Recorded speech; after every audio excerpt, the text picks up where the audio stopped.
আমি চ্যালেঞ্জ দিচ্ছি যে প্রধানমন্ত্রী হওয়ার পরে কবে আমি অগ্রণী ব্যাংকে যে লকার খুলে এসেছি আর জিনিস রেখে এসেছি, সেই লগবুক বের করা হোক, দেখা হোক। আমার তো মনে পড়ে না যে আমি 96 সালে প্রধানমন্ত্রী হয়েছি প্রথম। সেই 96 সাল থেকে এ পর্যন্ত কোনোদিন অগ্রণী ব্যাংকে আমি যাইও নি, লকারও খুলিনি।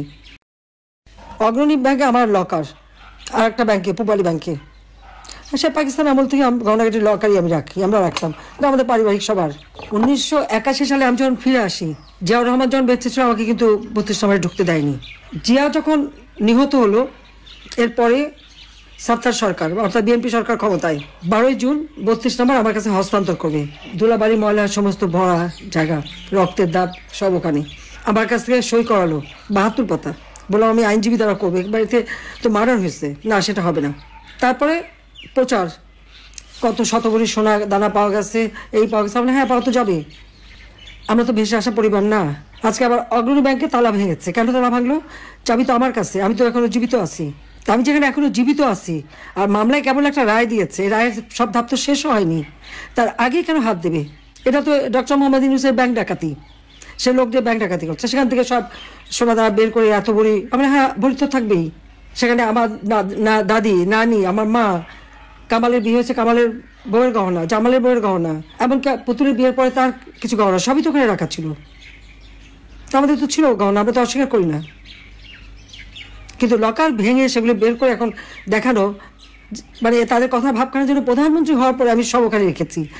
আমি চ্যালেঞ্জ দিচ্ছি যে প্রধানমন্ত্রী হওয়ার পরে কবে আমি অগ্রণী ব্যাংকে যে লকার খুলে এসেছি আর জিনিস রেখে এসেছি, সেই লগবুক বের করা হোক, দেখা হোক।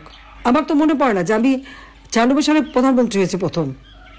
সেই 96 সাল থেকে এ পর্যন্ত কোনোদিন অগ্রণী ব্যাংকে আমি যাইও নি, লকারও খুলিনি, কারণ এগুলি পারিবারিকভাবে যা ছিল সব আমি রেখে দিয়েছিলাম ওইভাবেই।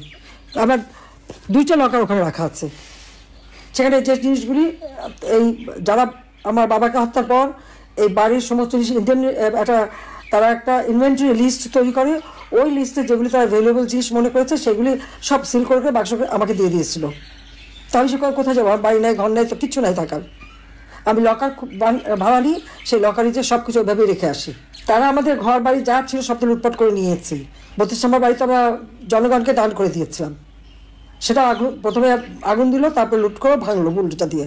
অজয় সাহেবের একটা বাসা সুদা সদন, সেটাও লুট করলো, সেখানে আমাদেরও, হ্যাঁ সেখানে আমার অনেক গহনাগাটি ছিল, আমাদের সবারই ছিল, সেগুলো লুটপাট, কাগজপত্র যা কিছু ছিল সব শেষ। তারপরে আগুনও দিল।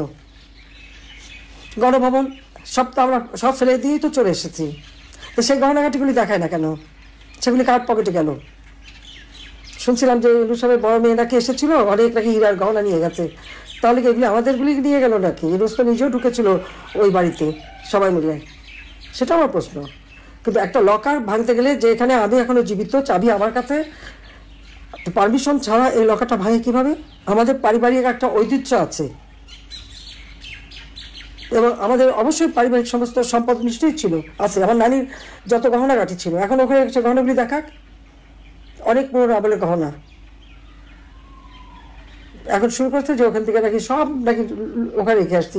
সেখানে আমি সব দেশবাসীকে আপনাদের মাঝেই বলতে চাই যে লাস্ট কবে গেছি আমি লকার খুলেছি আর কবে কি রেখেছি, ব্যাংকে কিন্তু ওগুলো হিসাব থাকে, সেটা দেখে যেন কথা বলে।